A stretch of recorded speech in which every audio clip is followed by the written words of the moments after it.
بسم اللہ الرحمن الرحیم۔ میں بہت شکر گزار ہوں آرٹس کونسل کا اور آپ سب کا جو تشریف لائے۔ اور تصوف اور عصر حاضر ہمارا مرکزی عنوان ہے، اور ہر بار ہم یہ کوشش کرتے ہیں کہ ایک کوئی ذیلی اور ضمنی عنوان ہو۔ اس دفعہ ہم نے جو چنا وہ ہے کہ خواتین کا کیا کردار ہے تصوف میں۔ یہ ایک بہت پھیلا ہوا جامع اور وسیع موضوع ہے، اور اس کے بہت ساری جہات ہیں۔ میری کوشش یہ ہوگی کہ تھوڑا تھوڑا ہر پہلو پر بات چیت کی جا سکے، اور ہماری یہ کوشش بھی ہوتی ہے کہ 15-20 منٹ کی بات چیت ہو، اور اس کے بعد ہمارا اتنا ہی وقت تقریباً سوال جواب پر ہو۔ بہت سارے میرے ذہن میں سوال ہوں گے، کچھ سوالات آپ کے ذہن میں ہوں گے، تو ہم ایک دوسرے سے کچھ حاصل کرنے کی کوشش کریں گے۔ آغاز میں مجھے یہ کہنا ہے کہ قرآن کریم میں جو ایک آیت ہے جس کو آیت امانت کہتے ہیں، اللہ تعالیٰ نے اپنی امانت کائنات کے مختلف مظاہر کو مختلف چیزوں کے سامنے رکھی، پہاڑوں کے سامنے رکھی، دریاؤں سمندروں کے سامنے رکھی، اور کسی نے اس کو قبول کرنے کی حامی نہیں بھری۔ اور قرآن فرماتا ہے کہ فَحَمَلَهَا الْإِنسَانُ، انسان نے اسے قبول کر لیا۔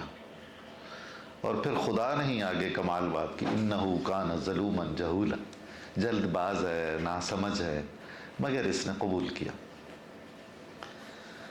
یہ جو آیت امانت ہے، یہ تصوف میں جتنی بھی آیتیں بہت ہی مقبول ہیں ان میں سے ایک آیت ہے، اور ہماری صوفیانہ شاعری کے بڑے موضوعات میں سے یہ مسئلہ امانت بھی ہے۔ اب اللہ تعالیٰ نے قرآن میں اس کے لیے لفظ انسان فرمایا ہے، اور انسان جامع ہے مرد اور عورت دونوں کو، وہاں تخصیص نہیں فرمائی۔ قرآن میں جہاں جہاں کلاسیفیکیشن کی گئی ہوئی ہے، وہاں مردوں کے لیے الرجال اور عورتوں کے لیے النساء ہوتا ہے۔ جہاں دونوں مشترک ہیں وہاں لفظ انسان استعمال ہوتا ہے۔ اب وہ جو امانت الہی ہے وہ معرفت الہی ہے، محبت الہی ہے، عشق الہی ہے، خود شناسی ہے، اور یہ سارے جو الفاظ میں عرض کر رہا ہوں یہ کہنے کو بہت آسان ہے، در حقیقت تو بہت مشکل الفاظ ہیں۔ اور یہ اس سے پہلے عالم ارواح میں بھی ایسا ایک تجربہ ہماری روحوں کا خدا کے ساتھ ہو چکا ہے، وہ بھی ہمارے مذہبی ادب میں موجود ہے۔ اب روح تذکیر اور تانیث سے بالا تر ہے، روح کا جنڈر نہیں ہے، تو وہاں کمٹمنٹ میں خدا کے ساتھ قالو بلا، انہوں نے کہا جی ہاں، اقرار کیا۔ وہ جو قالو بلا کہا تو اس میں مرد بھی شامل ہیں اور خواتین بھی شامل ہیں۔ قرآن کریم ہی میں کچھ ایسی خواتین کا ذکر کیا گیا ہے جو بہت بڑے مرتبے کی تھیں، بڑے روحانی درجے کی تھیں۔ اللہ کے رسول صلی اللہ علیہ وآلہ وسلم نے بھی بعد میں اپنی احادیث میں خاص طور پر ان کا ذکر کیا اور پسند فرمایا۔ نبی صلی اللہ علیہ وآلہ وسلم کی زبان مبارک پر اگر کسی مرد یا عورت کے لیے ایک جملہ بھی آ جائے نا، اور اس میں تعریف ہو یا پسندیدگی ہو، تو دونوں جہانوں میں اس مرد یا اس عورت کے لیے وہ کافی ہے۔ تو حضرت مریم علیہ السلام جو سیدنا مسیح کی والدہ ہیں، قرآن کریم میں کتنا ان کا ذکر کیا گیا، اور ان کی ساری باتیں تفاصیل سے بیان کی گئیں، ان کے وہ مکالمے۔ اور اس میں آپ دیکھیے کہ وہ ایک ادنا سی چیز یہ تھی کہ بے موسم پھل ان کے پاس تھے، اور ظاہراً کوئی ذریعہ ان کی غذا کا نہیں تھا۔ قرآن فرماتا ہے کہ انہیں غذا ملتی تھی، اور پھر جب حضرت عیسیٰ کی ولادت ہوئی، قرآن ہی کہتا ہے، تو انہیں بھوک محسوس ہوئی، تو انہیں کہا گیا کہ ذرا یہ کھجور کو ہلائیے، تازہ تازہ کھجوریں کھائیے۔ تو یہ کیسی محبت بھری باتیں ہیں، اور چونکہ وہ معجزہ الہی ہیں، حضرت عیسیٰ علیہ السلام روح اللہ ہیں، آیت اللہ ہیں، اللہ کی نشانی ہیں، تو سیدہ مریم کا مقام امرأت فرعون، فرعون کی اہلیہ جن کا ذکر آسیہ جن کا اسم گرامی بیان کیا جاتا ہے، اور رسول اللہ نے انہیں بشارت دی ہوئی ہے کہ وہ جنت میں بڑے اعلیٰ مقام پر ہوں گی۔ حضرت آسیہ نے ایک طرح سے حضرت موسیٰ کی پرورش بھی کی، جب ان کو ان کی والدہ نے اس میں صندوق وغیرہ میں وہ دریائے نیل میں اللہ کے حوالے کیا تھا۔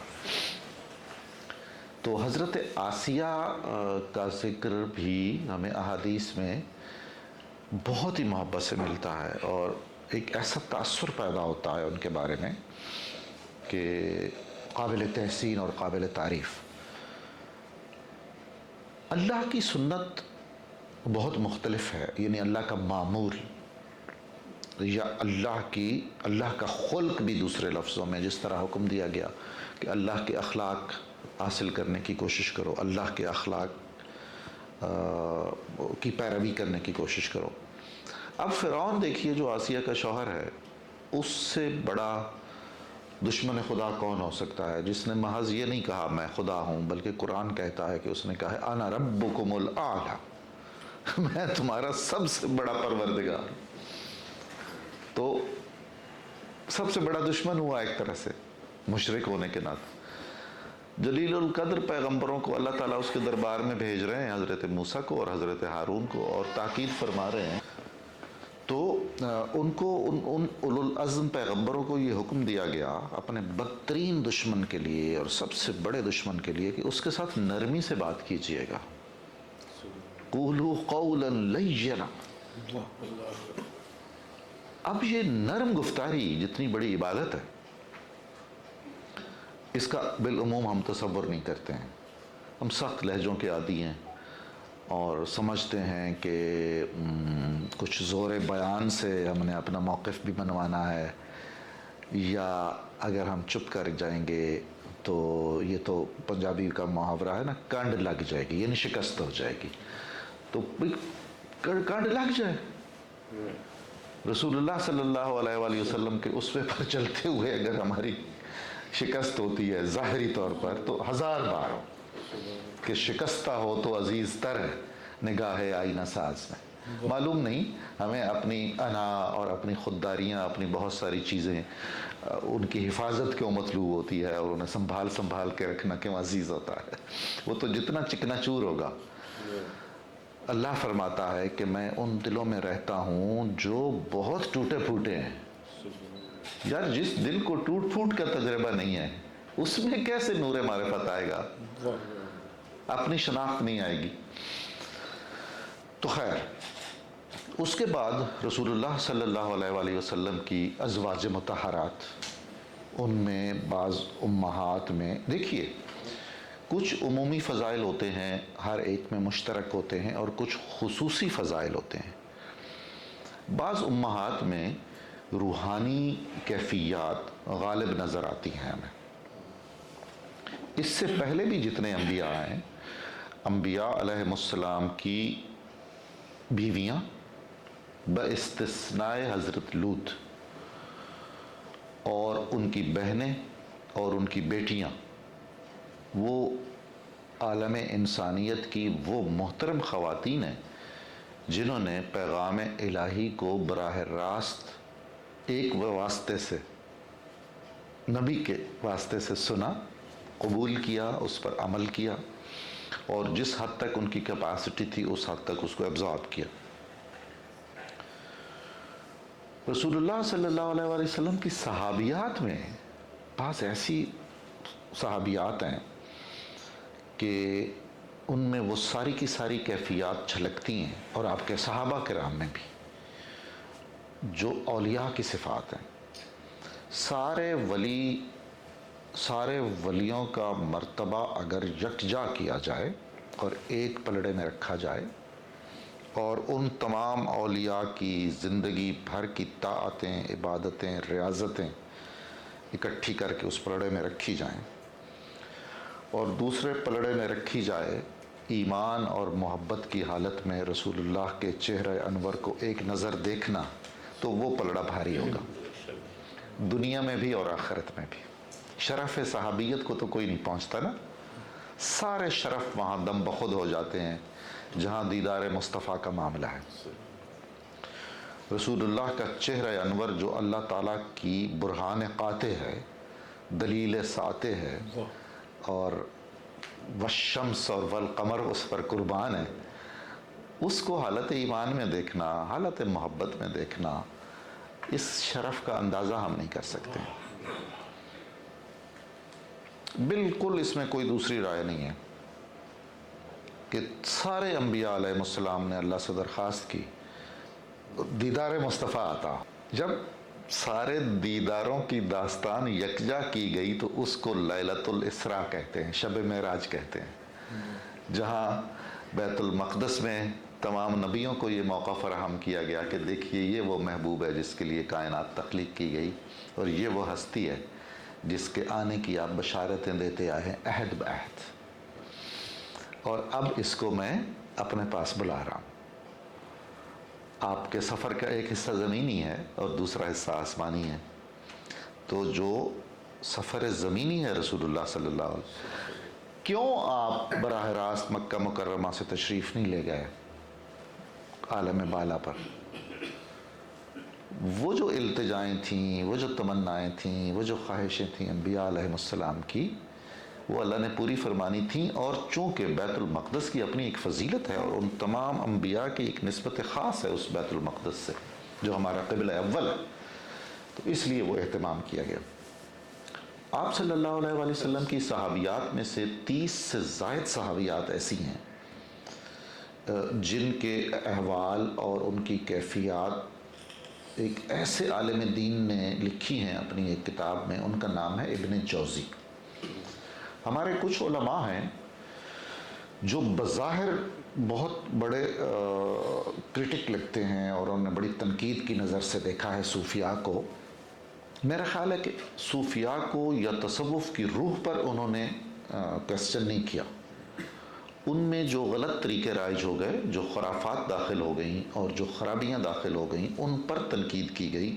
اور ہمارا ایک رویہ یہ بھی ہے کہ اگر آپ نے غلطیوں کی اصلاح کے لیے بھی تنقید کی ہے تو پھر ہم فرض کر لیتے ہیں کہ آپ نے اس پورے نظام اور پورے سسٹم کو نہ صرف تنقید کا نشانہ بنایا بلکہ چیلنج کر دیا ہے، اور چیلنج بھی نہیں کیا بلکہ منکر ہو گئے.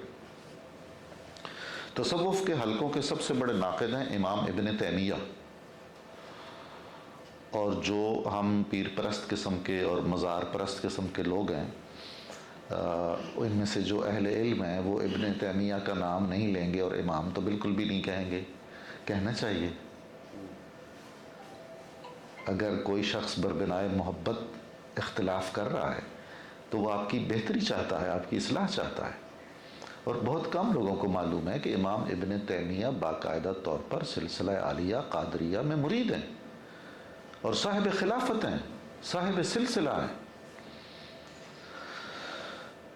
ایک ابن قیم ہیں جو ان کے شاگرد ہیں، وہ بھی غلط صوفیہ کی، نام نہاد صوفیہ کی غلط روایتوں کو کرٹیسائز کرنے میں بہت نمایاں ہیں. ان کے لہجے میں بہت کاٹ ہے. وہ کہتے ہیں نا کہ جتنی شدت سے کوئی ایک نیگیٹو ویو آ رہی ہوتی ہے، اس کو اتنی ہی شدت سے اور سختی سے اور تلخی سے اگر آپ ایڈریس نہیں کریں گے تو مسئلہ حل نہیں ہوگا نا. فرض کریں کسی کے زخم کو 4 ٹانکوں کی ضرورت ہے، تو جو سرجری کرنے والا 2 ٹانکے لگائے گا وہ پھر دیانتدار سرجن تو نہیں ہے، کیونکہ پھر تو شفا نہیں ہوگی. تو ابن قیم کے بعد ایک بزرگ ہیں، بہت بڑے عالم دین ہیں، صاحب تصنیف ہیں، ان کا نام ہے ابن جوزی. ابن جوزی نے بھی بہت تنقید کی ہے اور بڑی متوازن سی تنقید کی ہے. خود اکابر صوفیاء جنہوں نے تصوف پر کتابیں لکھی ہیں، ان سب نے تصوف کے نام پر ہونے والی غلط رسوم و رواج کو کرٹیسائز کیا ہے، جن میں شیخ علی حجویری داتا گنج بخش بھی شامل ہیں، حضرت سیدنا شیخ عبد القادر جیلانی رحمۃ اللہ علیہ اس میں شامل ہیں، اور بہت سارے بزرگ. رسالہ کشیریہ کے مصنف ہیں. جن صوفیاء نے بھی تصانیف کی ہیں وہ اسی لیے کی ہیں کہ ہم نے غلط اور صحیح میں تمیز اور فرق واضح کرنا ہے. اینی ہاؤ ابن جوزی نے ایسی صحابیات کے احوال یکجا کیے ہیں اپنی ایک کتاب کے چیپٹر میں، جن پر غلبہ نظر آتا ہے ہمیں روحانی کیفیات کا، اور اس کے بعد پھر ایک بہت عظیم الشان نام ہے حضرت سیدہ رابعہ بصری رحمۃ اللہ تعالی علیہا کا۔ مطلب انہیں آدھا کلندر کہنا تو ان کی شان کے خلاف ہے، ان کو پہچاننے والوں سے پوچھئے نا وہ کیا ہے۔ بابا فرید الدین گنج شکر رحمۃ اللہ علیہ، سردار چشتیہ، پنجاب میں اسلام پھیلانے والے، پنجاب کے سب سے پرانے قبیلوں کو سب سے زیادہ تعداد میں مسلمان کیا ہے بابا فرید الدین گنج شکر رحمۃ اللہ علیہ پاک پتن میں۔ وہ نہ ہوتے تو ہم پتہ نہیں اب کسی پتھر کو پوج رہے ہوتے، لکڑی کو پوج رہے ہوتے، گائے کو پوج رہے ہوتے، پتہ نہیں کیا کر رہے ہوتے۔ ہمارے محسن ہیں وہ، ہم نے تو اللہ اور اس کو رسول کا دروازہ جاٹوں نے اور راجپوتوں نے اور ان مقامی قبائل نے ان کے ہاتھ سے اور ان کی زبان سے سنا۔ حضرت بابا فرید الدین گنج شکر سے کہا گیا کہ جی عورتیں بھی تصوف میں اور معرفت میں کوئی مقام رکھتی ہیں۔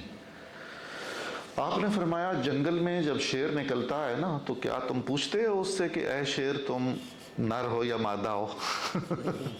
جنگل میں شیر نکلتا ہے تو وہ شیر ہے۔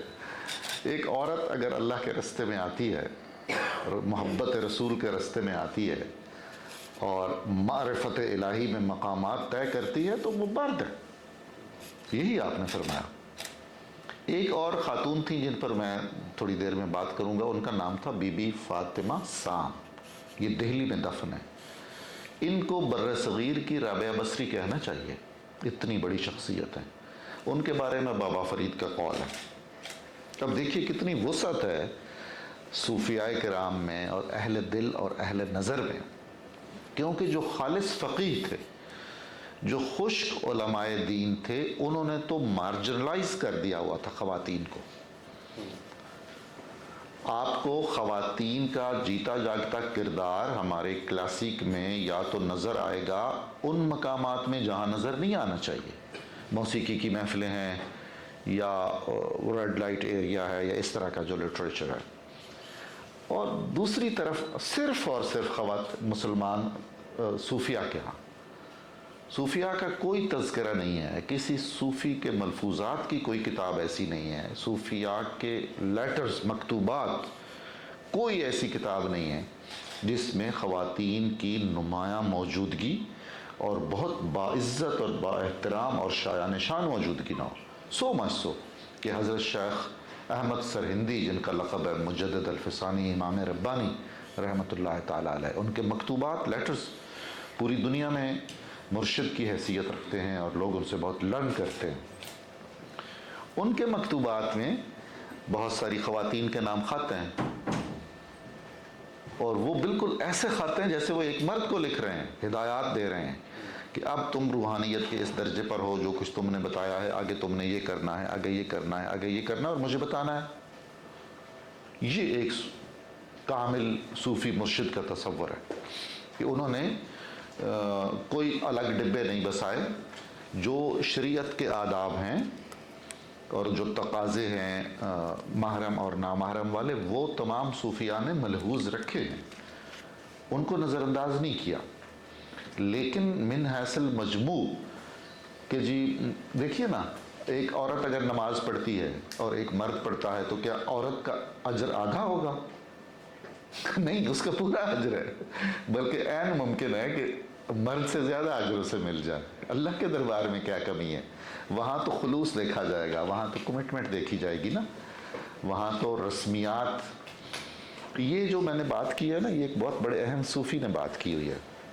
ان کا کہنا ہے کہ مردوں کو تو کئی بار جماعتوں میں نماز پڑھنا پڑتا ہے، مجلسوں میں نماز پڑھنا پڑتا ہے، تقاریب میں جلسوں میں نماز پڑھنی پڑتی ہے، عورتیں تو گھر میں پڑھتی ہیں،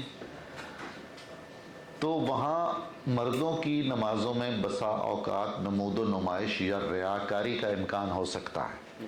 عورتوں کے ہاں تو ایسا کوئی تصور نہیں ہے، انہیں تو دکھلاوے کے لیے نماز نہیں پڑھنی، نوافل نہیں پڑھنے ہیں۔ تو وہ کہا کرتے تھے کہ بھائیو، مرد ہونے پہ زیادہ اتراتے نہ رہنا، یہ بازی لے جائیں گی۔ ان کی ایک رکعت ایک سجدہ اگر محبت اور خلوص سے ادا ہوا ہے نا خلوت میں، تو تمہارے جلوت میں اور مجمع عام میں پتہ نہیں کتنے سجدوں سے آگے بڑھ جائے گا۔ حضرت بی بی فاطمہ سام کے بارے میں بابا فرید نے فرمایا تھا کہ اللہ تعالیٰ نے ایک مرد کامل کو پیدا کرنا چاہا اور اس کے لیے عورت کا جسم اس نے پسند فرمایا کہ یہ جو فاطمہ سام ہیں یہ عورت کی شکل میں مرد کامل ہیں۔ پھر حضرت شیخ فرید الدین عطار نیشاپوری رحمۃ اللہ تعالیٰ علیہ، جن کی ایک بہت مشہور و معروف مثنوی ہے منطق الطیر، جس کی دنیا بھر کی زبانوں میں ترجمے ہو چکے ہوئے، انگریزی میں کانفرنس آف برڈز کے نام سے اس کا ترجمہ ہے، بڑا پاپولر ہے۔ وہ علامتی ورلڈ لٹریچر میں علامتی جتنی بھی چیزیں ہیں ان میں پہلی 10 چیزوں میں شامل ہوتا ہے صرف منطق الطیر۔ انہوں نے صوفیاء کا تذکرہ لکھا ہے، تذکرۃ الاولیاء۔ وہ تذکرۃ الاولیاء صوفیاء کے تذکروں کی ماں ہے، یعنی وہ پہلا تذکرہ ہے فارسی میں، اور ہمارے خطوں میں بعد میں جتنے بھی تذکرے لکھے گئے صوفیاء کے وہ اس سے متاثر ہیں۔ کوئی تذکرہ ایسا نہیں ہے جس میں صوفیاء نے خواتین پاک صاف صالح بیویوں کا ذکر نہ کیا گیا۔ تو اس میں حضرت رابعہ کا چیپٹر ہے، وہ چیپٹر تذکرۃ الاولیاء کا حاصل ہے۔ جیسے فرض کر لیجئے کہ تذکرۃ الاولیاء شیخ فرید الدین عطار نیشاپوری کی کتاب ایک غزل ہے، اور اس غزل میں جو سب سے اچھا شعر ہے وہ چیپٹر ہے جو رابعہ بصری کے بارے میں۔ انہوں نے کہا کہ قیامت کے دن جب اللہ اعلان کرے گا کہ مجھ سے محبت کرنے والے رجال اب مرد ہیں، اور مرد بھی مردان کامل، کہ وہ آئیں اب محشر میں، تو سب سے پہلے جو قدم رکھیں گی وہ رابعہ بصری ہوں گی۔ یعنی کوئی تفریق نہیں ہے وہاں مرد اور عورت میں، اور ایسی محبت سے ذکر کیا۔ اگر حضرت رابعہ بصری نہ ہوں تو یقین جانیے ہمارے تصوف میں بہت زیادہ خلا ہے صوفی لٹریچر میں۔ وہ شیفتگی، اللہ سے وہ والہانہ محبت، خدا سے جو ان کے مکالمے ہیں، خلوت خاص میں کی ہوئی جو مناجاتیں ہیں، اور جو والہانہ پن ہے، سب کچھ نچھاور کر دینے والی کیفیت ہے، جو درد سوز اور گداز ہے۔ حضرت رابعہ کے گداز اور درد اور سوز کا ایک قطرہ اگر تقسیم کر دیا جائے تو میرا خیال ہے سب کو کافی ہو جائے گا۔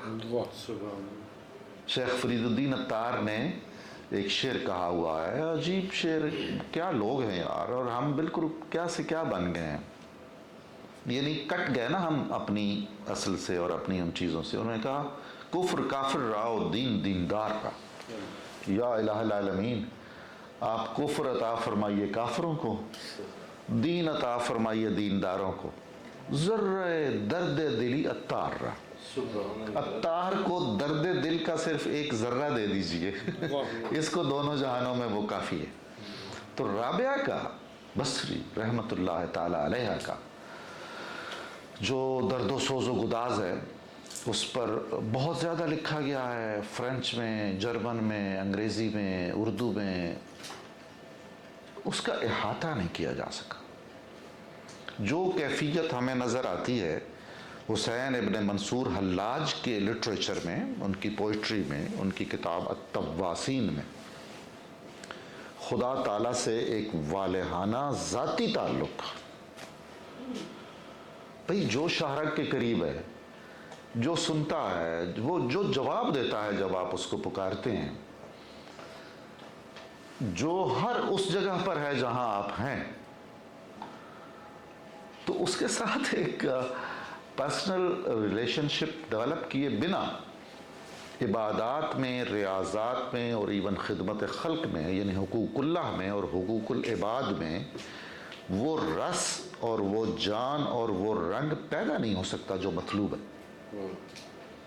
دیکھیے نا، ہم جو مجرد چیزیں ہیں، ایبسٹریکٹ چیزیں ہیں، ان کے ساتھ وابستہ ہونے میں ہمیں دشواری لگتی ہے۔ ہمیں جسم چاہیے، کسی بھی نوعیت کی شکل، کوئی صورت۔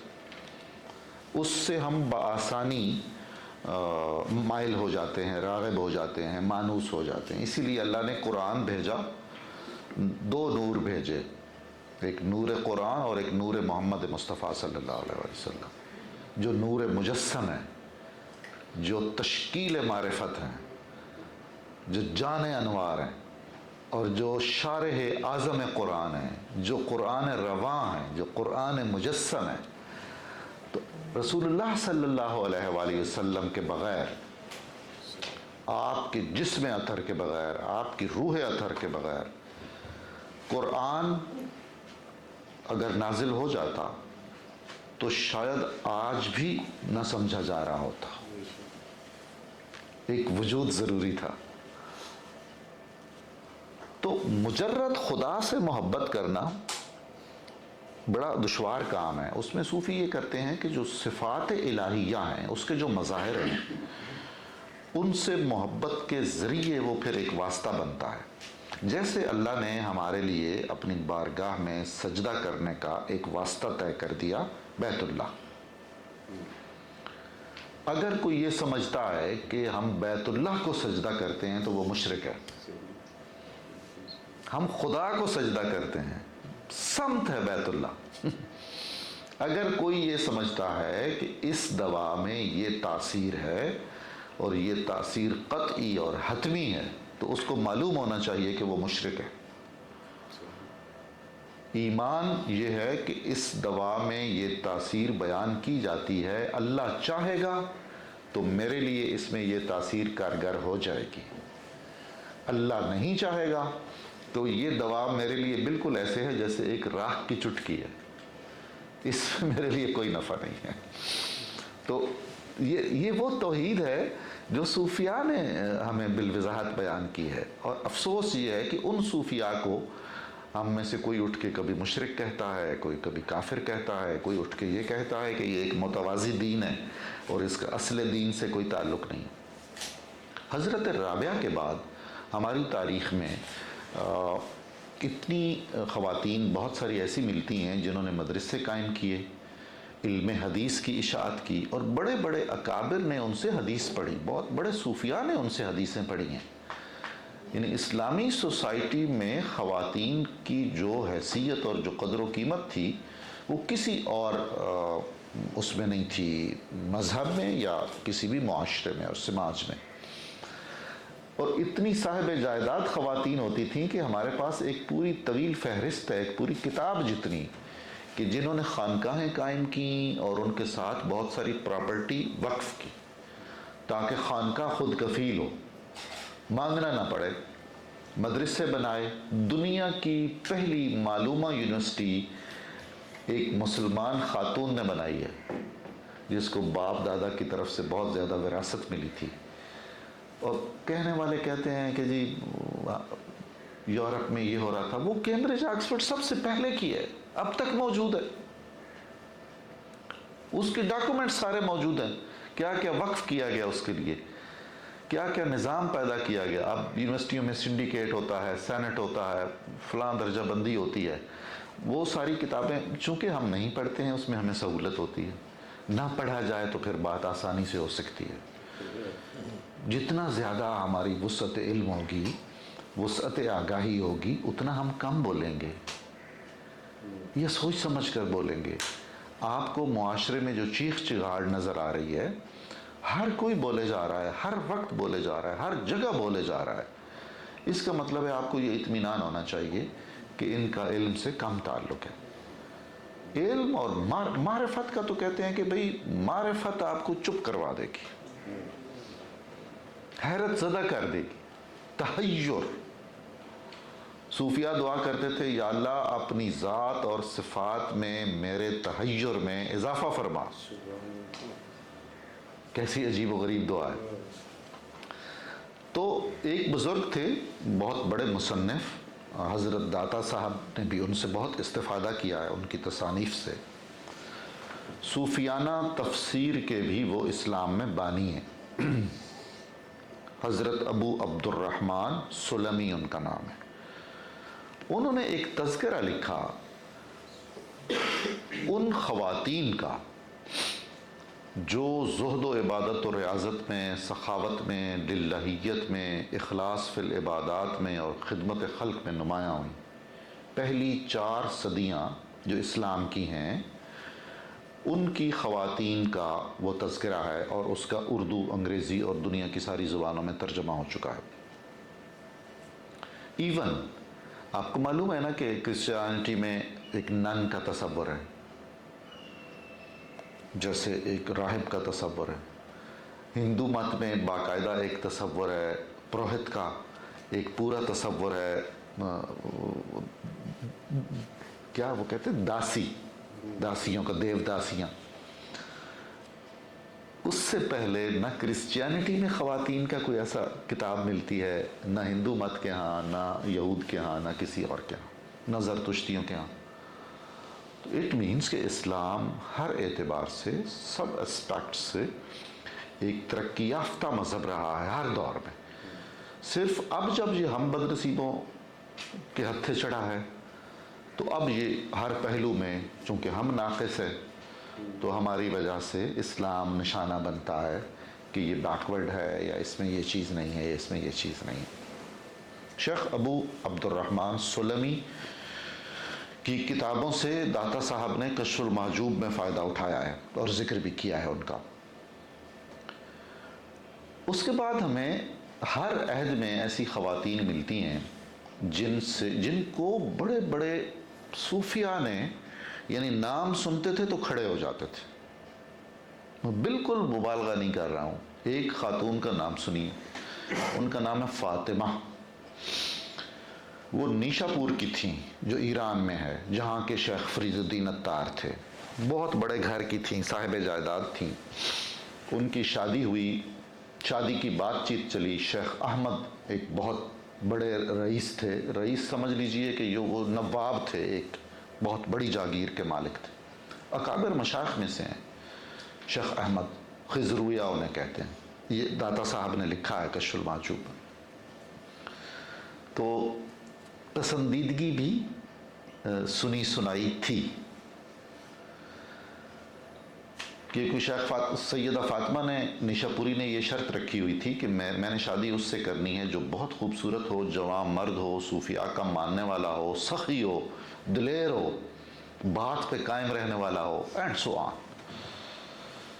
ادھر شیخ احمد کی بھی یہی خواہش تھی، تو وہ دونوں گھرانوں میں جب بات چیت ہوئی تو سیدہ فاطمہ نے کہا کہ میں چاہتی ہوں کہ ٹھیک ہے، مجھے یہ رشتہ قبول ہے، میں نے حق مہر میں ایک چیز مانگنی ہے۔ انہوں نے کہا ٹھیک ہے بتاؤ۔ حق مہر میرا یہ ہے کہ میں جس وقت جس صوفی کے درگاہ میں حاضر ہونے کی یا اس کی مجلس میں جانے کی درخواست کروں گی تو اے شیخ احمد آپ کو مجھے ساتھ لے جانا ہوگا۔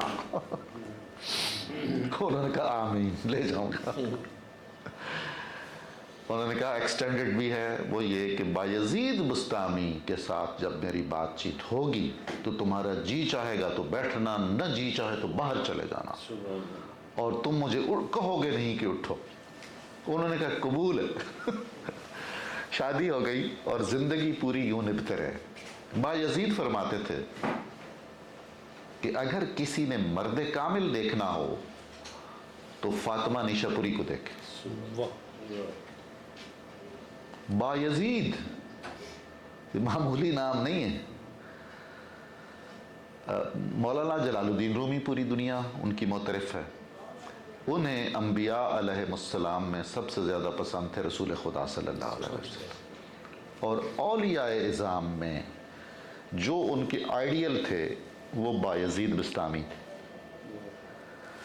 خراسانی اسکول آف تصوف کے سب سے بڑا نام ہے حضرت بایزید بسطامی۔ رومی کا ایک شعر سنیے جو بایزید کے بارے میں، اس سے آپ کو اندازہ ہوگا کہ یہ ایک خاتون کے بارے میں جو بایزید کا قول ہے یہ کتنا بڑا قول ہے۔ رومی کہتے ہیں بایزید کو خراج تحسین پیش کرتے ہوئے، ان کے میان مردمان شہر شد و حدیث شد، سایہ بایزید بدھ مایہ بایزید نئے۔ یہ جو لوگوں میں چرچا ہو گیا جس کا بایزید بایزید بایزید، شہرت ہو گئی، ضرب المثل بن گیا بایزید، فقر جنید و بایزید، اقبال نے بھی بار بار کہا ہے۔ یہ جو کچھ بھی ہے یہ سارے کا سارا بایزید کا سایہ ہے محض، اصل بایزید نہیں ہے، حقیقت بایزید نہیں ہے، کیونکہ حقیقت بایزید اگر منکشف ہو تو شاید یہ دنیا، یہ کائنات ان تجلیات اور ان انوار کو برداشت کرنے کے قابل نہ ہوں۔ اب وہ فاطمہ برداشت کرتی تھی، اور ایک دفعہ حضرت احمد نے انہیں کہا کہ نہیں، میرا اب وہ بڑا فلاں کام ہے تو تم ایسا کرو کہ 2-4 دن ٹھہر جاؤ۔ انہوں نے کہا نہیں نہیں، تمہارے میرے حق مہر کی شرط ہے یہ۔ انہوں نے کہا ٹھیک ہے۔ وہ لے گئے حضرت بایزید کے پاس، اور حضرت بایزید خود فرمایا کرتے تھے کبھی کبھی، کیونکہ بستام اور نیشا پور میں کافی فاصلہ ہے، قریب نہیں ہے، تو کہتے تھے کہ بہت دن سے نا سکون حاصل نہیں ہوا اللہ کی یاد میں، فاطمہ آئے گی تو کوئی باتیں چیتیں ہوں گی تو عبادات میں لطف اور لذت آئے گی۔ بایزید کہہ رہے ہیں یہ فاطمہ نیشا پوری، اللہ تعالیٰ ان پر کروڑوں رحمتیں فرمائے اور ان کے صدقے ہم پر بھی کرم کرے۔ خیر، اس کے بعد بڑی امپورٹنٹ بات یہ ہے کہ یہ پورے عرب ورلڈ میں، پورے خراسان میں، جب خراسان کی بات کی جاتی ہے نا تو سینٹرل ایشیا آپ ذہن میں رکھیں، اس میں یہ کیفیت تھی۔ بیچ میں ایک بات کر کے پھر بر صغیر کی طرف تھوڑی سی بات کروں گا، چند خواتین کا ذکر کروں گا، پھر ہم سوال و جواب کریں گے۔ یہ جو خواتین کا تصوف میں کردار ہے، اس کی ایک جہت یہ ہے کہ خواتین مرد مشائخ سے بیعت ہو سکتی ہیں کہ نہیں، خواتین مشائخ سے بیعت ہو سکتی ہیں کہ نہیں، مرد خواتین مشائخ سے بیعت ہو سکتے ہیں کہ نہیں، خواتین صوفی گیدرنگز کر سکتی ہیں کہ نہیں، خواتین مشترکہ مجالس تصوف میں شامل ہو سکتی ہیں کہ نہیں، یہ سارے ذیلی اور ضمنی اس کے معاملات ہیں۔ اس میں کوئی دوسری رائے نہیں ہے کہ تقریباً ہر سلسلہ تصوف کے بڑے مشائخ نے اپنی بچیوں میں سے یا اپنی اہلیہ میں سے یا مریدات میں سے کچھ خواتین کو اجازت اور خلافت دی ہوئی ہوتی تھی تربیت کر چکنے کے بعد کہ آپ خواتین تک پیغام پہنچائیں اور ان کی دستگیری کریں۔ تو خواتین کا خواتین سے بیعت ہونا تو متفق علیہ ہے، کوئی دوسری رائے نہیں۔ اس کے بعد سب سے محفوظ اور ایکسیپٹڈ صورتحال یہ ہے کہ ایک مرد شیخ سے ایک خاتون بیعت کرے، کیونکہ اللہ کے رسول صلی اللہ علیہ وآلہ وسلم نے صحابیات کو بیعت کیا ہے۔ البتہ چونکہ وہ نامحرم ہے تو وہ ہاتھ پر ہاتھ رکھ کر بیعت نہیں کریں گے۔ کبھی کچھ سلسلوں میں ہے کہ وہ کپڑے کے ذریعے کپڑا پکڑا کے بیعت کر لیتے ہیں، کچھ سلسلوں میں ہے کہ ایک پانی کا تشت رکھا، اس میں سب سے پہلے شیخ نے اپنا ہاتھ رکھا اور کچھ پڑھا، پھر نکال لیا ہاتھ۔ پھر جن خواتین نے بیعت ہونا ہے ان سے کہا کہ آپ اس میں ہاتھ رکھیے اور یہ پڑھیے، یہ کمٹمنٹ کیجئے، یہ عہد کیجئے، یہ وعدہ کیجئے، یہ الفاظ کہیے، تو پھر وہ رسم پوری ہو جاتی ہے۔ اور اس کے بعد پھر ایک جو رہنمائی لینے کا تعلق ہے وہ چلتا رہتا ہے۔ یہ بھی محفوظ ہے اور اس میں کوئی زیادہ اختلاف نہیں ہے۔ البتہ اس میں اختلاف ہے کہ شیخ کا خواتین کے ساتھ خلوت میں، الگ میں، تنہائی میں ملنا انڈیویجولی، یہ ڈیبیٹیبل ہے، اس میں اختلاف ہے۔ اگلی بات یہ ہے جو بالکل ایکسیپٹیبل نہیں ہے عام فقہا یا علماء کے ہاں، کہ ایک مرد مرید ہو عورت شیخہ کا، مگر اس میں دو اتنے بڑے نام ہیں جنہوں نے اس تھیسس کو بھی بہت کمزور کر دیا ہے۔ ایک ہے شیخ محی الدین ابن عربی، جن کو عالم اسلام میں شیخ اکبر کہا جاتا ہے۔ جن دو بڑے لوگوں نے خواتین کو ایک فلسفی کے طور پر، ایک عارف کے طور پر، ایک صوفی کے طور پر، ایک مربی کے طور پر سب سے زیادہ گفتگو کی ہے ان پر اور ان کی اہمیت کو نمایاں کیا ہے وہ دو ہیں، ایک شیخ اکبر محی الدین ابن عربی اور دوسرے حضرت مولانا جلال الدین رومی رحمۃ اللہ تعالی علیہ۔ حضرت ابن عربی نے جن لوگوں سے روحانیت حاصل کی ہے، انہوں نے ان کی تفاسیر لکھی ہیں، ان کے اسماء گرامی لکھے ہیں اپنی کتابوں میں، ان میں خواتین کے نام بھی ہیں۔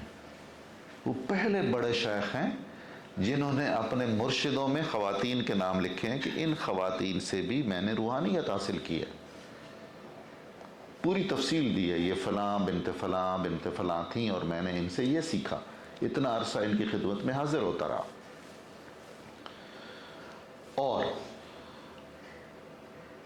اس موضوع پر کہ خواتین کا مرتبہ کیا ہے اور وہ کتنا آگے جا سکتی ہیں اور اللہ تعالیٰ نے ان کو کتنا نوازا ہوا ہے، ایک سسٹمیٹک آپ کہہ لیجیے ڈیبیٹ علمی اور روحانی ہمیں شیخ محی الدین ابن عربی کے ہاں نظر آتی ہے۔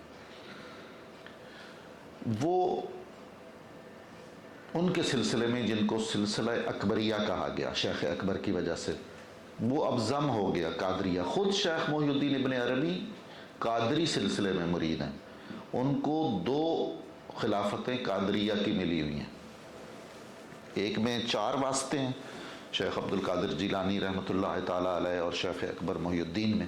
محی الدین ان کا نام بھی لقب بھی حضرت شاہ بغداد کے نام پر ہے کہ لقب پر ہے۔ اور دوسری خلافت جو انہیں ملی ہوئی ہے اس میں 3 واسطے ہیں شیخ عبد القادر جیلانی تک، تو اکابر مشائخ قادریہ میں گنے جائیں گے نا۔ تو وہ عورتوں کو بھی خلافت دیتے تھے اور ان کو یہ اجازت بھی دیتے تھے کہ آپ پردے میں مردوں کو بھی بیعت کیا کریں، اقرار کروائے ان سے۔ انہوں نے کہا کہ اللہ کے رسول صلی اللہ علیہ وسلم کی ازواج خصوصاً سیدہ عائشہ، انہوں نے رسول اللہ کی حدیثیں 50 سال ان کی اشاعت کی مدینہ منورہ میں، تو مرد ان سے استفادہ کرتے تھے، جو ان کے محرم ہوتے تھے بھتیجے وغیرہ بھانجے وہ براہ راست مل لیتے تھے، باقی صحابہ کرام پردے کی اوٹ میں ان سے استفادہ کرتے تھے۔ انہوں نے ان کا استدلال یہ ہے کہ قرآن اور حدیث سے بڑھ کر کیا ہو سکتا ہے، اگر قرآن اور حدیث میں کوئی مرد کسی عورت کا شاگرد ہو سکتا ہے، اس سے رہنمائی لے سکتا ہے، تو یہ تصوف اور معرفت یہ چیزیں تو بہت چھوٹی ہیں، اللہ کا رستہ دکھانا اور بتانا ہے، تو مرد کے لیے کوئی شرم کی بات نہیں ہے بلکہ سعادت کی بات ہے کہ اگر اسے کوئی ایسی کاملہ نظر آئے ملے تو وہ اس سے پورے شرعی احکام کے مطابق ان کو پیش نظر رکھتے ہوئے استفادہ کر سکتا ہے۔ چنانچہ ان کے سلسلے میں یہ بہت پھیلا، چونکہ وہ خود اندلس کے تھے نا، اسپین کے تھے۔ اسپین کے جو صوفی ہیں ان کی تھاٹ اور ان کے کچھ جو خیالات اور افکار ہیں ان میں بھی بڑی جدت اور بڑی وہ ہے تفرد، انفرادیت۔ مولانا جلال الدین رومی کا بھی یہی مسئلہ ہے، وہ بھی بہت اس گہرے حق میں تھے کہ مرد خواتین اہل دل سے بیعت کر سکتے ہیں، اور ان پر یہ بہت اعتراض کیا جاتا تھا رومی پر، جہاں ان پر اعتراض کرنے کی ایک بڑی طویل لسٹ ہے، ان میں سے ایک اعتراض یہ بھی تھا کہ آپ کثرت سے عورتوں کو بیعت کرتے ہیں، عورتوں کی مجلس میں چلے جاتے ہیں اور عورتوں کو آپ بہت زیادہ خلافتیں دیتے ہیں، خانقاہیں بنوا کے دیتے ہیں، اور پھر بڑے بڑے علماء اور اکابر اور امراء ان عورتوں سے بیعت کرتے ہیں، تو یہ بالکل ٹھیک نہیں ہے۔ وہ زندگی بھر اس پر قائم رہے مولانا جلال الدین رومی۔ ان کی ایک پوتی تھی، وہ ان کی بہت بڑی خانقاہ تھی کونیا میں، اور شاہی دربار کے کئی عمائدین یعنی ایلیٹ کلاس ان خاتون کی بیعت تھی، اور وہ بڑی کامیاب پیر طریقت تھی۔ چنانچہ مولانا جلال الدین رومی کے بعد ایک کتاب ہے، ایک ترک اسکالر ہیں فوت ہو گئے، پروفیسر عبد الباقی گولپی نارلی، انہوں نے مولانا روم پر بہت زیادہ کام کیا ہے۔ ایک کتاب ان کی جو بڑی امپورٹنٹ ہے وہ ہے صوفی سلسلہ مولویہ جلال الدین رومی کے بعد، یعنی اس کی کیا ڈیولپمنٹ ہوئی، ان کے مولانا کے جو تھے خلفاء، ان کی جو اولاد، انہوں نے کہاں کہاں خانقاہیں قائم کی اور کیا کیا طریقہ تھا، تو اس میں یہ ڈیٹیل موجود ہے۔ اس میں 8-10 ایسی خواتین کا ذکر ہے جو صاحب خانقاہ تھیں، بنیادی انتظام سارا خواتین کے پاس تھا، اور وہ اٹینڈ کرتی تھیں پورے شریعت کے تقاضے پیش نظر رکھ کر مردوں کو بھی، اور باقاعدہ مرید تھے ان کے۔ ان لوگوں کے سلسلہ شجرہ طریقت میں ان خواتین کے نام ملتے ہیں۔ کچھ اور سلسلوں میں بھی ایسا ہوا، لیکن سب سے نمایاں یہ ہیں۔ بر صغیر میں ہم دیکھتے ہیں کہ حضرت خواجہ معین الدین چشتی کی ایک صاحبزادی اور حضرت بابا فرید الدین چشتی رحمۃ اللہ تعالیٰ علیہ کی ایک صاحبزادی، یہ دونوں حضرات فرمایا کرتے تھے کہ کاش ہم اپنی ان بیٹیوں کو اپنا جانشین بنا دیں۔ یہ ریکٹ جو ہے، انہوں نے ان کو بیعت کی اجازت دی ہوئی تھی اور وہ خواتین کو بیعت کیا کرتی تھیں۔ ہم ذرا آگے چلتے ہیں تو اب دیکھیے کہ حضرت خواجہ نظام الدین اولیاء چشتی، جن سے نظامیہ سلسلہ چلا، وہ بر صغیر میں محض ایک صوفی نہیں ہیں بلکہ ایک تہذیبی علامت ہیں اور ایک ثقافتی شخصیت ہیں۔ ان کے ملفوظات ہیں جن کا نام ڈسکورسز، جن کا نام ہے فوائد الفؤاد، تہہ دل کو طاقت دینے والی چیزیں، دل کے لیے سپلیمنٹری ڈائٹ، فوائد الفؤاد۔ اگر آپ اس کا مطالعہ کریں گے تو آپ کو حیرت ہوگی کہ جا بجا وہ خواتین کو خراج تحسین پیش کر رہے ہیں، جا بجا ان میں خواتین کی کرامتیں، اور بعض ایسی خواتین کی کرامتیں جو شیخ نہیں ہیں باقاعدہ۔ مثال کے طور پر میں ایک کہانی پڑھتا ہوں جو خود خواجہ نظام الدین پر گزری ہے، تو مجھے بڑا لطف آتا ہے۔ انہوں نے کہا کہ جی میں ملتان کے قریب ایک قصبہ ہے ابوہر، اب بھی ہے، وہاں کے رہنے والوں کو ابوہری کہتے ہیں، کہ میں پاک پتن جانے کے لیے ایک دن ابوہر میں گیا۔ وہاں میرے ایک پیر بھائی تھے فرید الدین گنج شکر کے مرید، ان کا نام تھا سراج الدین۔ میں ان کا مہمان بنا۔ کچھ دیر بعد ان کی بیوی اور محلے والیوں کی لڑائی شروع ہو گئی۔ یہ خواجہ نظام الدین اولیاء لکھ رہے ہیں۔ تو وہ جو محلے والیاں ہیں وہ کہہ رہی ہیں تو ایسی ہے، یعنی کوئی تہمت، الزام بدکاری کا اور برائیوں کا ایسا نہیں تھا جو انہوں نے اس خاتون پہ نہیں لگایا۔ کہتے وہ خاتون خاموش رہیں بالکل۔ جب وہ ساری بات چیت کر چکی تو اس خاتون نے کہا، جو پیر بہن تھی سراج الدین کی بیوی، کہ بہنوں تم نے بہت زیادہ باتیں کی ہیں مگر بغیر سوچے سمجھے کی ہیں۔ کیا تم نے یہ سوچا ہے کہ جب سے میں نے فرید الدین کے ہاتھ پر ہاتھ رکھ کے بیعت کی ہے اس کے بعد کی کوئی بات ہے تو لے کے آؤ۔ خواجہ نظام کہتے ہیں کہ میں اس خاتون کو اپنے مرشدوں میں سمجھتا ہوں جس نے مجھے بتایا کہ بیعت کے تقاضے کیا ہوتے ہیں، بیعت کا مقصد کیا ہے۔ مرید ہونا محض ایک رسم ادا کرنا نہیں ہے۔ اگر وہ آپ میں انقلاب پیدا نہیں کر رہا، بیعت کر کے آپ خود کو بندھے ہوئے اور کسی معاہدے میں شریک محسوس نہیں کر رہے ہیں، تو اس کا کوئی فائدہ نہیں۔ کہتے ہیں میں آفرین کہتا ہوں اس خاتون کو، سراج الدین کی بیوی کو، جس کو ہم سے بہتر پتا تھا کہ بیعت کرنے کے بعد کیا کرنا چاہیے۔ کہتے ہیں اس کے بعد وہ خواتین ساری چپ ہو گئیں۔ انہوں نے کہا نہیں، جب سے تم نے بیعت کی ہے اس کے بعد کی تو کوئی بات نہیں ہے۔ پھر شرمندہ ہو کے کہتے خود ہی چلی گئی۔ حضرت اپنی والدہ کا ذکر فرماتے تھے، ان کا اسم گرامی تھا زلیخا، سیدہ زلیخا، مزار مبارک ان کا دہلی میں ہے، خواجہ نظام کی والدہ۔ اب حضرت شیخ عبد القادر جیلانی رضی اللہ تعالیٰ عنہ کی والدہ ماجدہ کا سنیے، جس نے یہ سبق دیا کہ جھوٹ نہیں بولنا. وہ دینار پلو میں باندھے جھوٹ نہیں بولنا. خواجہ نظام فرماتے ہیں کہ ہمارے یتیم ہو گئے تھے، والدہ نے پالا، اکثر فاقہ ہوتا تھا گھر میں. والدہ کہتی تھی نظام آج ہم خدا کے مہمان ہیں. اس کا مطلب ہوتا تھا کھانے کو کچھ نہیں ہے. کہتے پھر 2-3 دن جب کھانا کچھ تھوڑا بہت مل جاتا تھا تو میں چھوٹا تھا تو والدہ سے کہتا تھا کہ امی ہم کسی دن خدا کے مہمان نہ بنیں. اتنا میرا دل چاہتا تھا. یہ ہے نا ایک یعنی وہ ایک سانچے میں ڈھالنا، ایک تربیت میں سے گزارنا. کہ پھر وہ ایک دفعہ کچھ میں نے اپنی والدہ سے کچھ مانگا تو انہوں نے کہا بیٹے خدا سے مانگا کرو اور ان سے اللہ تعالیٰ سے کہا کرو کہ میرے سرہانے کے نیچے رکھ دیں.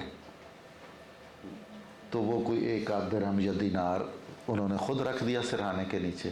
یہ دیکھیے 2-3 سال کے بچے سے ایسا کیا جا سکتا ہے نا. تو خیر وہ ان کو ان کی تعلیم اور تربیت کے لیے بدایوں چھوڑ کے دلی آ گئی اور وفات پا گئی. خواجہ نظام فرماتے ہیں کہ کسی نے پوچھا نا کہ آپ بڑے مستجاب الدعوات ہیں، آپ کی دعائیں قبول ہو جاتی ہیں. کہتے ہیں نہیں میرے پاس ایک گر ہے، ایک نسخہ ہے میرے پاس، میری دعائیں شوائیں کوئی نہیں قبول ہوتی. اخفا بھی کرتے ہیں نا اولیاء کرام، اپنی کرامات دوسروں کے ذمہ بھی لگا دیتے ہیں. تو انہوں نے فرمایا کہ مجھے کوئی مشکل آتی ہے یا کوئی دعا عرض کرنی ہوتی ہے تو میں اپنی والدہ کے مزار پہ جاتا ہوں. کبھی ایسا نہیں ہوا کہ وہ دعا رد ہو. اور یہ فوائد الفوائد میں موجود ہے کہ زیادہ سے زیادہ 15 دن کے اندر دعا پوری ہو جاتی ہے. 2 یا 3 موقع صرف ایسے یاد ہیں کہ مہینہ لگا ہے. اس بی بی زلیخا کی قبر پر جا کر خواجہ نظام جیسا بندہ جب دعا کرتا ہے تو وہ رد نہیں ہوتی. ایک بزرگ ان کا نام تھا دہلی میں، ان کا نام تھا نظام الدین. ان کی کنیت تھی ابو المؤید. وہ بہت خوبصورت خطیب تھے، بہت اچھی گفتگو کرتے تھے. خواجہ نظام ان سے بہت متاثر تھے. they were contemporary لیکن شیخ ابو المؤید سینئر کنٹمپریری تھے. خواجہ نظام نوجوان تھے، وہ بوڑھے تھے. خواجہ نظام ان کی محفل میں سنتے تھے جا کر، ان کی گفتگویں، ان کے وعظ، ان کے خطاب. تو وہ فرماتے ہیں کہ ایک دفعہ قحط پڑ گیا اور بالکل بارش نہیں ہو رہی تھی. نماز استسقاء پڑھائی گئی، بادشاہ نے بھی بہت خیر صدقہ خیرات کیا، عوام نے بھی بہت کوششیں کیں، دعائیں کیں، آرزویں کیں، بارش نہیں ہوئی. تو شاہی کارندے اور کئی علماء اور مشائخ شیخ نظام الدین ابو المؤید کے پاس آئے کہ بارش کی دعا کریں. انہوں نے کہا کہ میں جب جمعہ پڑھاؤں گا نا یہ تو جمعے کے دن مجھے یاد کروانا، جب میں گھر سے نکلوں میں جمعے کے خطبے میں دعا پڑھاؤں گا، دعا کروں گا بارش کی. اور کمال بات انہوں نے کی کہ انتظام کر کے آنا بارش سے بچنے کا. وہ تو انہوں نے نکارے پیٹ لیے دہلی میں. بادشاہ کو بھی اطلاع ہو گئی کہ ایسا ہو گیا ہے. خواجہ نظام فرماتے ہیں کہ میں خود اس مجلس میں تھا. انہیں بتایا گیا کہ آج جمعہ ہے، آپ نے جمعہ پڑھانا ہے، آپ نے دعا کرنی ہے. انہوں نے کہا ٹھیک ہے، فکر نہ کرو، انتظام کرو تم. کہتے ہیں خطبہ دیتے ہوئے نا انہوں نے کچھ ایسا کیا اور کہا یا اللہ اس کے صدقے بارش دے دے. اور وہ جو کوئی چیز بھی تھی اپنی پگڑی میں واپس رکھ لی. کہتے ہیں ابھی جملہ ختم نہیں ہوا تھا تو بارش شروع ہو گئی. اب بھاگنے لگے لوگ. انہوں نے کہا میں نے تو پہلے کہا تھا انتظام کرو، مجھے بھی اٹھا کے اندر لے جاؤ. بوڑھے تھے بہت برسی بارش. اگلے دن وہ بارش تھمی اور 1-2 دن لوگوں کو مسجدوں میں اور بازاروں میں اور گھروں میں آنے جانے میں تکلیف ہوتی رہی. خواجہ ابو المؤید سے پوچھا گیا کہ یہ آپ اتنے مستجاب الدعوات کیسے ہیں؟ انہوں نے کہا کوئی مستجاب الدعوات نہیں، میرے پاس میری ماں کا ایک کرتا تھا سید زادی کا. وہ ماں میری ایسی تھی، مجھے پتا تھا کہ اس کو اللہ تعالیٰ رد نہیں کرے گا. وہ میں نے اپنی دستار میں باندھا تھا اور کہا یا اللہ اس کے صدقے بارش دے دے. یہ ہر مورخ نے لکھا ہے کیونکہ وہ بہت بڑی قحط سالی تھی. وہ ایک خاتون کے صدقے، اس کی پاکی، اس کی نیکی، اس کی اچھائی کے صدقے اللہ تعالیٰ نے بارش سے نوازا. اس کے بعد پھر بہت سارے اور ہمیں نام ملتے ہیں لوگوں کے. ایک میں بھول جاؤں گا جو مجھے پہلے بات کرنی تھی، حضرت حسن بصری رحمۃ اللہ تعالیٰ علیہ، جنہوں نے استفادہ کیا ہے حضرت امیر المومنین علی شیر خدا سے، اور ان کی والدہ کنیز تھیں ام المومنین ام سلمہ کی، ام الحسن کے نام سے پہچانی جاتی تھی، حسن کی والدہ. حضرت اسامہ بن زید بن حارثہ رضی اللہ عنہ، جن کو محبوب رسول کہا جاتا ہے، ان کی روایت ہے کہ میں نے ام حسن کو دیکھا تھا، وہ واز کہتی تھیں، خواتین کو اللہ کی طرف بلاتی تھیں، اور عجیب ہی تاثیر تھی ان میں. حسن بصری کی ماں حضرت ام المومنین ام سلمہ کی خادمہ، وہ بھی اکابر صوفیاء میں، عہد رسالت کی صوفی عورتوں میں ان کا شمار ہوگا. تو اس کے بعد مجھے صرف یہ عرض کرنا ہے کہ چوتھی پانچویں صدی ہجری ایک وہ دور ہے جب ہماری تاریخ میں خواتین کا جو کنٹریبیوشن ہے ٹورڈ صوفیزم، اس پر بات چیت کی گئی، ریسرچ کی گئی، لکھا گیا. پھر 20ویں صدی میں اور 21ویں صدی میں زیادہ کام ہوا. بڑے بڑے محققین نے، جرمن کی جو خاتون ہیں انر شمل نے بڑا کام کیا ہے. وہ خود ایک صوفی تھیں. شمل کے بارے میں بتایا جاتا ہے کہ وہ ایسے آنکھیں بند کر لیتی تھیں، جو بھی انہوں نے تقریر کرنی ہوتی تھی، کوئی نوٹس نہیں ہوتے تھے، اور لگی رہتی تھیں، اور لوگ بڑے بڑے دنیا کے بڑے بڑے پروفیسر ان کے نوٹس لیتے رہتے تھے. اور پھر جب وہ آنکھ کھولتی تھیں یا اونچا دیکھتی تھیں، اوپر دیکھتی تھیں، تو پتہ چلتا تھا اب یہ وائنڈ اپ کریں گی 1 آدھ منٹ میں. اور شمل کو تو 20 سال پہلے شاید یا 30 سال پہلے ان کی ڈیتھ ہوئی ہے. پاکستان بہت آتی تھیں، سندھ میں بہت آتی تھیں میرے شمال، اور بہت صوفیاء پہ انہوں نے کام کیا ہے. ان کی ایک کتاب ہے جس کا ترجمہ یہ بنتا ہے کہ میری روح عورت ہے. ایک اور بات کہ آپ کو پنجابی صوفی شاعری میں جو فرسٹ پرسن سنگولر ہے وہ فیمیل وائس ہے. رانجھا رانجھا کر دینی میں آپے رانجھا ہوئی. ساری پنجابی کی صوفیانہ شاعری میں عاشق عورت ہے. اچھا، اس میں کچھ مسئلہ نہیں ہے سوائے اس کے کہ سنسکرت کی روایت صدیوں سے یہی چلی آ رہی تھی، یہ اسی کی ایکسٹینشن ہے. خود یہ بات بتاتی ہے، جو کئی صوفیاء نے کہیں ذکر بھی کیا ہے، کہ اگر عشق کرنے کا مقابلہ ہو نا تو عورت بازی لے جائے گی، کیونکہ مرد نے تو 1000 بار سوچنا ہے، یہ نفع ہے، یہ نقصان ہے، یہ ہے، وہ ہے. وہ عشق چاہے مجازی ہو چاہے وہ حقیقی ہو، اگر میدان عمل میں آئیں گے تو وہ عورت آگے نکل جائے گی.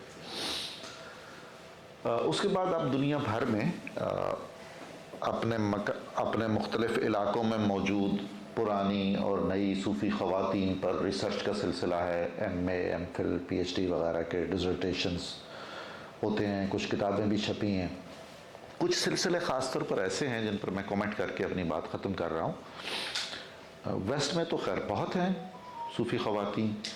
ہمارے قدیم افغانستان میں بھی ایک خاتون کی خانقاہ ہے، بی بی جان ان کا لقب ہے. ان کا سلسلہ تھا، وہ صرف عورتوں کو مرید کرتی تھیں اور عورتوں کو ہی خلافت دیتی تھیں. ان کا سلسلہ اتنا پھیلا کہ سندھ میں ایک جگہ مٹیاری ہے، وہاں تک ان کی خلیفہ عورتیں موجود تھیں سندھ میں، اور ان کے باقاعدہ عرس ہوتے ہیں. تو کچھ اس طرح کی چیزیں بھی ہیں. کلندری سلسلے جتنے بھی ہیں ان کے ہاں خواتین کی پریزنس بڑی ڈومینیٹنگ ہے. جو محافل سماع ہوتی ہیں یا محافل ذکر ہوتی ہیں دنیا بھر میں، ان میں بھی الگ سے خواتین کی شرکت کا اہتمام ہوتا ہے، اور وہ انڈیپینڈنٹلی بھی اپنا کنٹریبیوشن ان کا ہے. کچھ خانقاہیں پاکستان میں ایسی ہیں جو بنیادی طور پر اب دارالعلوم بن گئے، مدرسے، ان کی خانقاہیت دب گئی ہے اور دارالعلومیت غالب آ گئی ہے. ان کے جو ہیں ادارے ان میں خواتین بھی پڑھتی ہیں، اسکولوں میں بھی، کالجوں میں بھی، یونیورسٹی لیول پر بھی، تو ان کی ذکر اذکار کی محفلیں بھی ہوتی ہیں. ان میں فقہیت غالب ہے بنسبت روحانیت کے، یعنی علم اور وہ کچھ رسوم جو اب مختلف مسلکوں کے تحت جو انٹروڈیوس ہوئی ہیں کلونیل پیریڈ میں. منہاج القرآن آپ جانتے ہیں ایک ایسا ادارہ ہے کہ جس میں خواتین کی تربیت پر بھی بہت زور دیا جاتا ہے، اور اس میں بھی اگرچہ وہ چھاپ ہے جس کا میں ذکر کر چکا ہوں، لیکن ایک چیز ایڈڈ ہے جو بہت ہی قابل تعریف ہے. وہ ہے ان بچیوں کا، ایک تو وہ سالانہ اور ساری محفلیں اور روزے رکھنا اور اس طرح کی روحانی ورکشاپس ان کی ہوتی ہیں، میں کئی دفعہ حاضر ہوا ہوں. ان کا ادبی ذوق بہتر کرنے پہ بہت توجہ دی جاتی ہے، ادبی تربیت. مثلاً وہ بہت اچھا جلال الدین رومی کا کلام، اقبال کا کلام، صوفیاء کا کلام، اور کچھ اپنی جو ان کی گیدرنگز ہوتی ہیں ان میں وہ دف کے ساتھ بہت اچھا کلام پڑھتی ہیں. اور ان کے کچھ ٹیچرز ہیں میل اور فیمیل جو باقاعدہ ان کی اصلاح کرتے رہتے ہیں کہ یہ غلط ہے، یہ تلفظ ٹھیک نہیں ہے. یہ کم ہو گیا ہمارے ہاں انفارچونیٹلی، یہ ایلیمنٹ کم ہو گیا. ایک سلسلہ عظیمیہ ہے پاکستان میں، حضرت خواجہ شمس الدین عظیمی رحمۃ اللہ تعالیٰ علیہ اور قلندر بابا اولیاء کے، جن کا روحانی ڈائجسٹ اور اس طرح کی چیزیں ہیں. وہ پاکستان میں اور پاکستان سے باہر بھی جو ان کی برانچز ہیں وہاں، شکریہ، خواتین بہت فعال ہیں، اور ان کا بڑا کنٹریبیوشن ہے ہر لیول پر جو کہ قابل تعریف ہے. یہ موضوع اس لیے بھی چنا گیا تھا کہ اب ہمارے ہاں تقریباً 60% آبادی خواتین پر مشتمل ہے، اور خواتین نے ہر شعبہ زندگی میں اپنی صلاحیتیں منوا لی ہیں. آپ کسی بھی یونیورسٹی میں داخلوں کی یا رزلٹس کی لسٹیں دیکھ لیں، یا یہ جو مقابلے کے امتحانات ہوتے ہیں ان کے نتائج دیکھ لیں، تو خواتین بالکل مایوس نہیں کر رہی ہیں. اس میں پھر وہی بات ہے جو ہمیں صوفیہ کی نظر آتی ہے کہ ہمارے معاشرے میں خواتین کے پاس چونکہ ذرا محدود ایکٹیویٹیز کے ذرائع ہیں. لڑکوں کے پاس تو بہت کچھ ہے نا ان کی توجہ کو منتشر کرنے کے لیے. عورتوں، بچیوں کے پاس کنسنٹریشن کے زیادہ مواقع ہیں، تو وہ نتائج بہتر سامنے آ رہے ہیں. تو ہمیں پوری ایک کوشش کرنی چاہیے اور سراہنا چاہیے اس میدان میں بھی، اور یہ بھی کام کرنا چاہیے کہ بہت ساری خواتین صوفی مصنفہ بھی ہیں. صدیوں سے دنیا کی ہر زبان میں خواتین نے جو رائٹرز تھیں انہوں نے تصوف پہ لکھا بھی ہے. صوفی شاعرات ہیں خواتین بہت. کشمیر رہ گیا، کشمیر میں تو پورا ایک للہ عارفہ ایسی عظیم شاعرہ ہیں. بھگتی تحریک جس پر صوفیاء کے گہرے اثرات ہیں، بھگتی تحریک میں ایک پوری کھیپ ہے خواتین کی جن کی شاعری ہے. میرا بائی ایک تھیں، میرا بائی کے بھجن اور اس کی کافیاں وہ سنیں تو حیرت ہوتی ہے. تو یہ تھی کچھ عرض معروضات. آپ نے کوئی اس پر کامنٹس دینے ہوں، کوئی سوال ہو، کوئی بات چیت تو ایڈ کرنا چاہیں، بہت ساری چیزیں ظاہر ہے مجھے میرے علم میں نہیں ہوں گی، مجھ سے رہ گئی ہوں گی، تو آپ فرمائیں. بہت شکریہ.